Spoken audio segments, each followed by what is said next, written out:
What's happening, folks? Back with another reaction, back with some more ABC, and we're returning to the Lexicon of Love, 1982. Thank you again to Kim.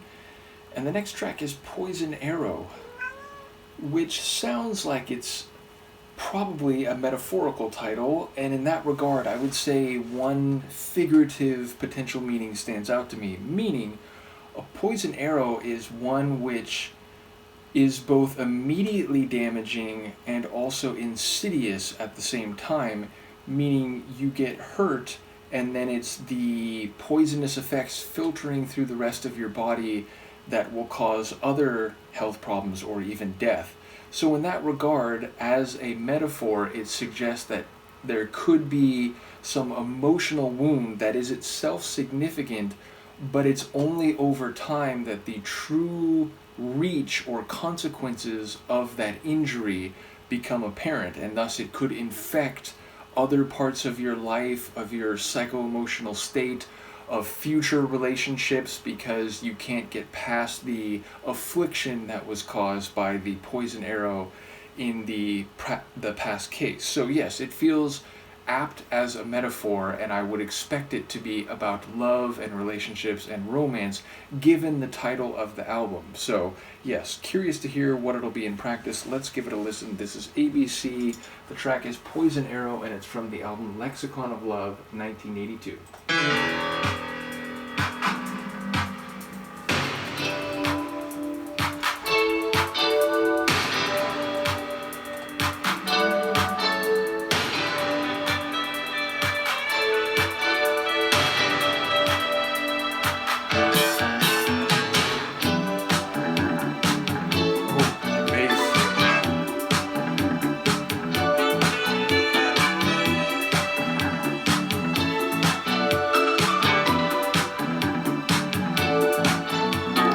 If I were to say to you, can you keep a secret? Would you know just what to do or where to keep it? Then I say I love you, foul a situation. Hey girl, I thought we were the right combination. Who broke my heart? You did, you did. Go to the target, blame Cupid, Cupid. You think you're smart, stupid, stupid. Shoot that poison arrow through my heart. Shoot that poison arrow. Shoot that poison arrow through my heart. Shoot that poison arrow. No rhythm in cymbals, no tempo in drums. Love on arrival, she comes when she comes. Right on the target, but wide of the mark. What I thought was fire was only the spark. The sweetest melody is an unheard refrain. So lower your sights. Yeah, raise your aim, raise your aim. Who broke my heart? You did, you did. Go to the target, blame Cupid, Cupid. You think you're smart, stupid, stupid. Shoot that poison arrow through my heart. Shoot that poison arrow. Shoot that poison arrow through my heart. Shoot that poison arrow.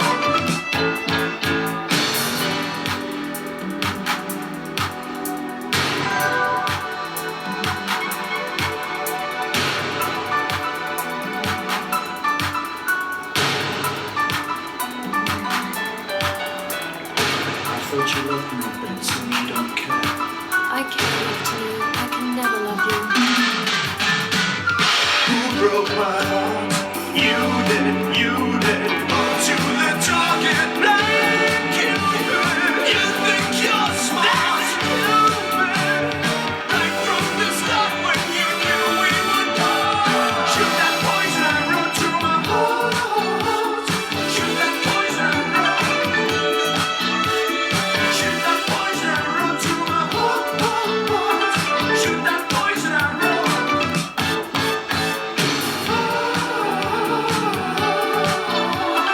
Shoot that poison arrow.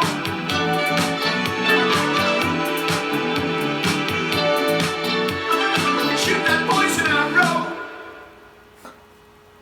A shorter one, I feel like. Maybe maybe like 3.5 minutes, something like that. Yeah, just under that. So, okay, first of all, I thought of the concept of Cupid and his love arrows in advance, but I didn't mention it in the intro because I was thinking Poison takes it in a different direction. Like, even if Cupid's arrows are sometimes represented as, having some degree of pain or, causing some degree of impact, normally it's about the intensity of the love feeling, and it's not so much depicted as being poisonous. So again, the use of the word poison took my mind away from that concept or classic idiom, though I'm not surprised to hear it. Again, the idea of an album about the language or lexicon of love featuring a reference to Cupid and his love arrows is not surprising. But yes, so we get that. We also get what sounds like an accusation / condemnation that the other person has done him wrong because he fell in love with them, but then they didn't treat him right. And we even get that little dialogue exchange in the latter stages, excuse me, where he's saying like, what was it, like, I thought you loved me but you didn't care. And then she says like, I care enough to know that I could never love you, which is a clever reply, if a bit harsh.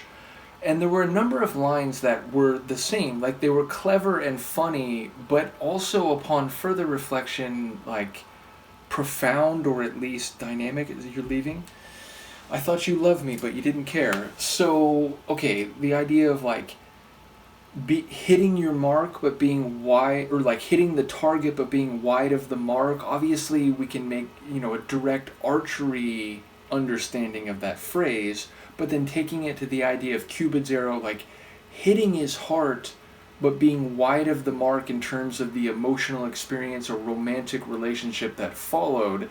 That is an interesting point. And there were a couple other ones, which of course now, and partially because Luca distracted me, yes, I am blaming you and accusing you, I feel like I'm not remembering specifically, but there were a number that seemed to play. Oh, it was like somewhat related to like music and melody itself. So it feels like some of the lines were a bit meta in that they're referencing songs and music concepts in the literal context of a song, but then speaking to or using figurative meaning in the domain of love and relationships and a connection or lack thereof between people.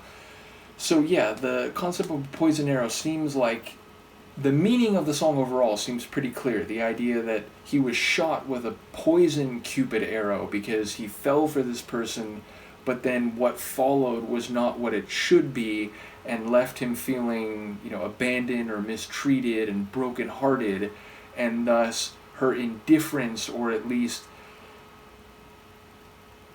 criticism or reply that, he's not the kind of person she could ever love. It feels like, she's not repentant. She's not saying, oh, sorry, it didn't work out, I wish it did. She's saying, look, I came to realize and I care about myself enough that I know I could never love you. So, yeah, it feels like the narrator got the worst end of this experience. And I still wonder whether the idea of the poison being, this wound is going to fester and linger longer than just the immediate breakdown of the relationship itself. So sonically, it reminded me like there was a bit of a disco flavor. It still felt 80s synth pop, but there was a bit of like a disco style mixed with like, I don't know, Spandau Ballet meets Thomas Dolby. Like it was somewhere, and maybe the Spandau was because there was a bit of that swanky sax that it wasn't super pervasive. It wasn't overly prominent in the tune, but it definitely was a key ingredient.